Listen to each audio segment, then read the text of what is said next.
Magkapatid na Mon at Ben Tulfo nagbatuhan ng maanghang na salita. Mon tinawag na si Raulo si Ben. Po nagsasabi noon pa man, nahihiya na po kami sa pinagagawa ng isang kapatid po namin. Konsentidor ka! Konsentidor ka sa mga gawaing mali! Shut up! Magtanim ka na ng kamote sa bukid! Pero bago ang lahat, kung ikaw ay bago sa aking channel, huwag kalimutan na mag-subscribe at i-click ang notification bell for more trending news. Kamakailan lang ang isinita ng radio broadcaster na si Ben Tulfo ang nakakatandang kapatid na si Ramon Tulfo matapos itong ipagtanggol si Senator Raffy Tulfo sa paratang na nambababae ito.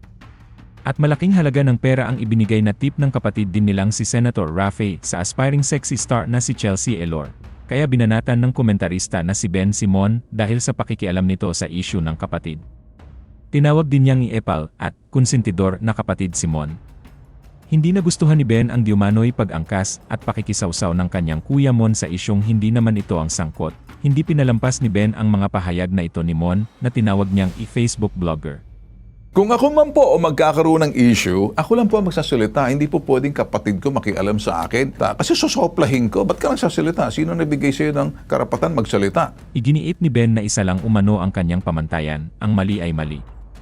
Pinayuhan pa ni Ben Simon na itikom ang bibig, magtanim na lang ng kamote sa bukid, magretiro na, at gracefully grow old. Konsentador ka sa mga gawaing mali, tapos bibigyan mo pa ng dahilan na ang mali ay tama, okay lang ang babae, wag lang man lalaki. Anong ibig sabihin noon? Kung gawain mo at estilo mo yan, magwala ka hanggat gusto mo, wag mo kaming isama doon sa ipagtatanggol mo dahil di ka tagapagtanggol namin. Marunong kami magtanggol. Sometimes just shut up and then mind your own business. Hindi na kami mga paslit, kami magkakapatid, whether yung dalawang senador o ako. Lalo na ako, iba ako, nagsasalita ako. Kaya ikaw, kuya, shut up. Magtanim ka na ng kamote sa bukid, nandoon ka na lang, magretiro ka na, the sun's going down, and then gracefully grow old. Samantala, bumwelta naman si Mon Tulfo sa pahayag ni Ben kontra sa kanya.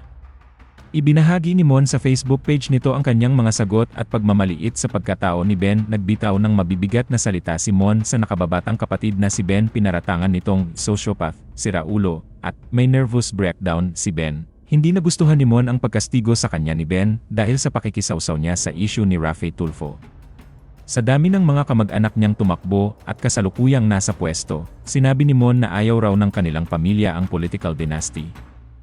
Saad ni Mon, kung may papasa ang anti-dynasty bill ay lalagdaan ng mga kapatid kong si Raffy at Erwin, ng aking sister-in-law na si Jocelyn, at pamangkin kong si Ralph upang maging batas ito.